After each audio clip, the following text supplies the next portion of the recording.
Welcome to my channel math in one shot. आज हम discuss करेंगे क्लास 10th का chapter human eye and colourful world. ठीक है, human eye and colourful world में जो हमारा सबसे पहली टर्म आती है वो हमारी आती है लाइट।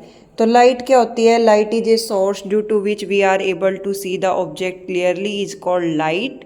लाइट के भाई दो फिनोमिना होते हैं, तीन है वैसे तो, बट हम बेसिकली दो लेके चलते हैं। सबसे पहला आता है reflection of light. Reflection of light क्या होता है? Bouncing back of light from the same surface. अगर एक सरफेस के ऊपर कोई भी रे ऑफ लाइट फॉल हो रही है और वो उसी सरफेस से रिफ्लेक्ट बैक होकर वापस जा रही है, उसको हम कहते हैं रिफ्लेक्शन ऑफ लाइट। हमने यहाँ पर एक ओपेक सरफेस को कंसीडर किया है। उसके बाद यहाँ पर हमारी जो रे ऑफ लाइट फॉल होगी उसको हम कहते हैं इंसिडेंट रे। सेम सरफेस से जो रिफ्लेक्ट बैक होकर वापस जाएगी उसको हम कहते हैं रिफ्लेक्टेड रे। बीचों बीच जो एक रे होती है उसको हम कहते हैं नॉर्मल रे। नॉर्मल रे जो है वो इंसिडेंट रे को और नॉर्मल रे के बीच में जो एंगल बनता है वो बनता है एंगल ऑफ इंसिडेंस आई, और जो हमारा रिफ्लेक्टेड रे के और नॉर्मल रे के बीच में एंगल बनता है वो होता है एंगल ऑफ रिफ्लेक्शन आर। तो सिमिलरली हमारा यहाँ पर टोटल एंगल बनता है 90 डिग्री का, यानी कि 90 प्लस एंगल आई आप कह सकते, मतलब जो एंगल आई प्लस समथिंग जो भी एंगल आएगा उसका सम जो है वो आपका किसके इक्वल होगा? 90 डिग्री के।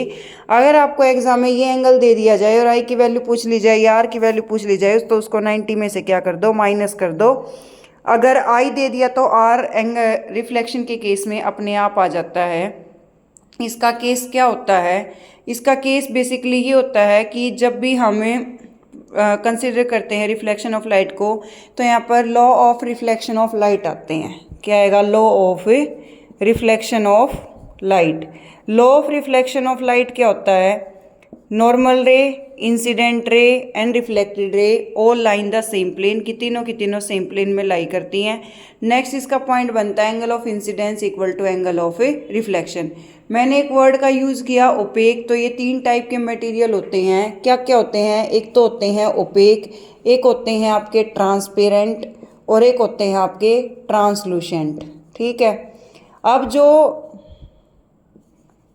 आपके ट्रांस ओपेक ऑब्जेक्ट हैं, the object that does not allow light to pass through them, या फिर those material that does not allow light to pass through them are called opaque object. Transparent वो होते हैं जिनके अंदर से लाइट कंप्लीटली पास हो जाती है, और ट्रांसलूसेंट वो होते हैं जिनके अंदर से लाइट एक लिमिट एक्सटेंट तक पास होती है। These are those material through which light is pass up to a limit that are considered to be translucent object. उसके बाद नेक्स्ट जो हमारा केस आएगा वो हमारा आएगा रिफ्रैक्शन ऑफ लाइट का। रिफ्रैक्शन ऑफ लाइट के केस में हम कंसिडर करते हैं भाई यहाँ पर हमारे object transparent. Refraction of light होता क्या है? When a ray of light travel from one medium to another medium then it deviate from its path. जब भी कोई भी रे ऑफ लाइट जो है वो एक मीडियम से दूसरे मीडियम में ट्रेवल करती है तो वो अपने पाथ से डेविएट हो जाती है, जिसको हम क्या कहते हैं? Refraction of a light. When it enter from rare medium to denser medium then it bend towards the normal, और when it enter from denser to rare medium then it bend away from the normal. ठीक है, उसके बाद हमारा जो chapter का नाम था वो था हमारा human eye and it's colourful world. तो हमें ये पता होना चाहिए ह्यूमन आई। ह्यूमन आई जे सेंस ऑर्गन, हमारे पास सेंस ऑर्गन जो हम कंसिडर करते हैं उसमें एक हमारा ह्यूमन आई भी आता है। उसके साथ the human eyes behave like a camera. Human आई जो है वो एक कैमरा की तरह बिहेव करती है। ठीक है, तो यहाँ पर हमारा एक आप कंसिडर करके चल सकते हैं। यहाँ पर एक टर्म आएगी, सबसे पहली टर्म आएगी ह्यूमन आई। ह्यूमन आई क्या होगी? Human eye is behave like a camera and it is also a sense organ. Next term आएगी आपकी रेटिना। रेटिना क्या होती है? It's lens system form an image on A light sensitive screen is called retina. It means the sensitive screen on which image of the object is formed is called a retina. की retina वो होती है जहाँ पर हमारी image की formation होती है जब भी हम किसी चीज़ को देखते हैं। कॉर्निया क्या होता है? Light enter into the I through a thin membrane is called a cornea. कि लाइट जो एंटर करती है आँख के अंदर एक पतली सी मेम्ब्रेन के थ्रू, उसको हम क्या कहते हैं? कॉर्निया कहते हैं। उसके बाद जो हमारा आई बॉल होता है उसका डायमीटर होता है approximate 2.3 centimetre. Diameter of the eye ball कितना रहेगा आपका? Approximate 2.3 centimetre. नेक्स्ट केस जो आता है हमारा इसमें वो हमारा आता है क्रिस्टलाइन लेंस। क्या होता है क्रिस्टलाइन लेंस? भाई the lens which is present naturally in human eye that is considered to be crystalline lens. Ciliary muscles क्या होती हैं? ऑप्टिक नर्व्स क्या होती हैं? सिलरी मसल्स आँख के अंदर ही प्रेजेंट होती हैं, ऑप्टिक नर्व्स भी आँखों के अंदर ही प्रेजेंट होती हैं। और ऑप्टिक नर्व जो है वो एक पर्टिकुलरली सेगमेंट की फॉर्मेशन देती हैं। और सिलरी मसल्स अगर वीक हो जाती हैं तो उसी वजह से हमारा इफ़ेक्ट पड़ता है कि हमारी आई का जो नंबर है जो हम कहते हैं कि 6/6 होना चाहिए, वो कब पॉजिटिव और नेगेटिव में डिपेंड करता है कि किसी का पॉजिटिव किसी का नेगेटिव है। वो हम आगे पढ़ेंगे कि क्या क्या डिफेक्ट आते हैं। मायोपिया है, हाइपरमेट्रोपिया क्या होता है, प्रेस बायोपिया क्या होता है। नेक्स्ट आता है आपका iris. Iris is a muscular diaphragm on which that control the size of a pupil. और प्यूपिल का क्या काम होता है?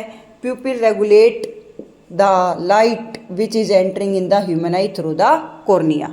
आई repeat some point again. Human eye is behave like a camera, it is a sense organ. Retina the sensitive screen on which image of the object is formed. फिर cornea, light enter through a thin membrane into the human eye that is called cornea. Iris is a muscular diaphragm on which that control diaphragm on which a particularly that control the size of pupil and pupil control and regulate the amount of light entering in the human eye. उसके बाद जो हमारे next term आती है वो हमारा आता है पावर ऑफ अकोमोडेशन। क्या टॉपिक आएगा हमारा? Power of accommodation. Power accommodation क्या होती है? The ability of a person to see the near and far object clearly. किसी भी इंसान की वो कैपेबिलिटी की वो नज़दीक और दूर की चीज़ों को इजीली देख सकता है, that is considered to be power of accommodation. Power of accommodation में हमारे दो टर्म आती हैं, एक तो हमारा आता है फार पॉइंट और एक आता है हमारा नियर पॉइंट। जो हमारा फार पॉइंट की वैल्यू होती है वो होती है हमारी इन्फिनिटी की, कोई भी इंसान कितनी दूर तक का क्लियरली दिखाई दे सकता है। और नियर पॉइंट होता है हमारा 25 सेंटीमीटर। इस नियर पॉइंट को लीस्ट डिस्टिंक्ट विजन के नाम से भी बोला जा सकता है। ठीक है, तो लीस्ट डिस्टिंक्ट विजन में आप कंफ्यूज मत होना कि आपसे पूछा क्या गया है। तो लीस्ट डिस्टिंक्ट विजन में भी आपका 25 सेंटीमीटर ही आएगा। एक टर्म आती है आपकी कैटरैक्ट। एक टाइम ऐसा आता है भाई एक इंसान को दिखना बिल्कुल बंद हो जाता है जिसको हम कहते हैं मोतियाबिंद। और फिर उसके बाद हम कहते हैं कि किसी इंसान ने अपनी आंखें बनवा ली, तो वो आंखें बनवाना वो कैटरैक्ट सर्जरी होती है।